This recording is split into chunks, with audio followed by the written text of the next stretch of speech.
मित्रों, आज हम गायत्री मंत्र जो न केवल भारत में विश्व के कई लोग गायत्री मंत्र का पाठ करते हैं, उसके प्रेम में हैं, उसका फल भी पाते हैं।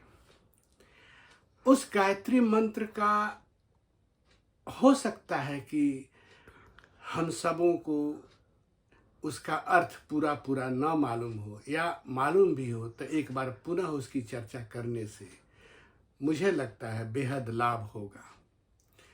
गायत्री मंत्र जो है ओम भूर्भुवः स्वः तत्सवितुर्वरेण्यं भर्गो देवस्य धीमहि धियो यो नः प्रचोदयात्। इसका एक एक शब्द इतना मूल्यवान है कि हम एक एक शब्द को समझे तो गायत्री मंत्र कितना व्यापक है, कितना प्रभावशाली है, और भी समझ में आएगा।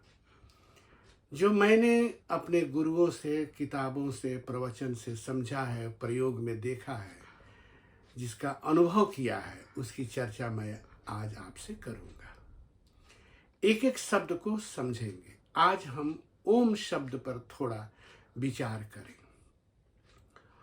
ओम शब्द है, लेकिन हर शब्द का कुछ अर्थ होता है। जैसे हम कहें खाना या भोजन, तो पता चलता है कि यह खाने का कोई चीज है, भोजन। जैसे कपड़ा, तो मतलब कि इसको पहना जाता है, ओढ़ा जाता है, कपड़े का एक अर्थ होता है। जैसे गाड़ी, तो गाड़ी से हम चलते हैं। हर शब्द का अर्थ है। ओम का क्या अर्थ? कभी हमने विचार किया कि ओम का कोई अर्थ नहीं है, तो फिर क्या है? ओम एक ध्वनि है। अब ध्वनि कैसे होता है? जब दो चीजें आपस में टकराती है तो एक ध्वनि निकलता है। जैसे अगर ये हाथ टकराया तो ध्वनि हुआ। जैसे मैं बोल रहा हूं तो वोकल कॉर्ड जब टकराते हैं तो ध्वनि, कहीं से भी, वृक्ष में हवा चलता है तो हवा वृक्ष के पत्तियों से, शाखाओं से टकराता है तो ध्वनि निकलती है। लेकिन ओम ऐसा शब्द है जो बिना किसी टकराहट के इसे अस्तित्व में सुना जाता है। तो जो टकराने से ध्वनि पैदा होता है उसे हम आहत नाद कहते हैं या आहत ध्वनि कहते हैं। लेकिन जो बिना किसी टकराहट के स्वयंभू है, वो अनाहत ध्वनि ओम है। कोई भी चीज टकराएगा तो कुछ देर तक उसका आवाज होगा, फिर बंद हो जाएगा।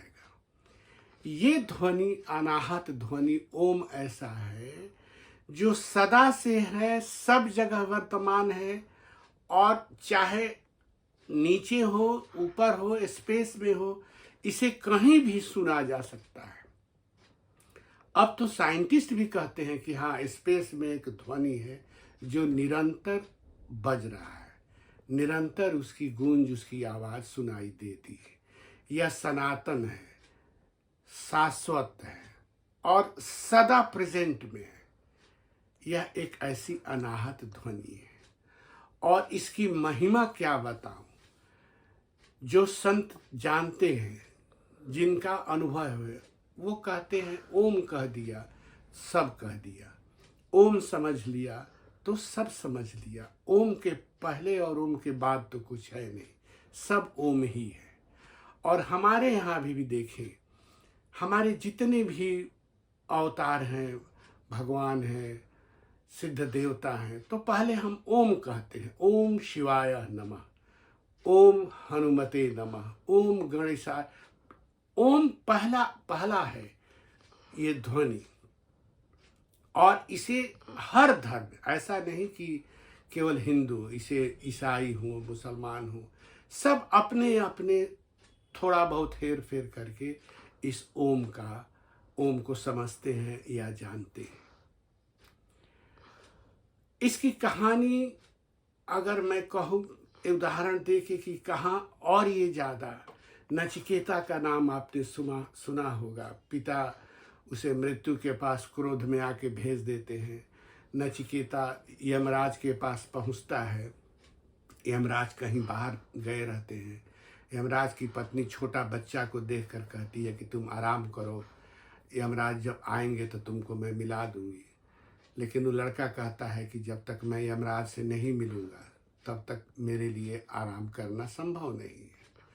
3 दिन बाद यमराज आते हैं। यह छोटा बालक उनसे कहता है कि मेरे पिता ने आपके पास मुझे भेजा है, मुझे मृत्यु का रहस्य बताएं। और यमराज कहते हैं कि ये संभव नहीं है, तुम इसके बदले तुम 1000, 5000, 10,000 का जीवन ले लो, जिंदा रहो। वो बच्चा पूछता है कि क्या उसके बाद मैं नहीं मरूंगा? यमराज कहते हैं कि नहीं। तो फिर बोला कि उसका फायदा क्या है कि मैं 10,000 साल जिंदा रहूं। फिर कहते हैं सम्राट चक्रवर्ती हो जाओ। बहुत बहुत लोभ देते हैं, लेकिन वो किसी बात के लिए तैयार नहीं है। और फिर जो यमराज वहाँ सिखाते हैं उसमें पहला ओम की बात करते हैं।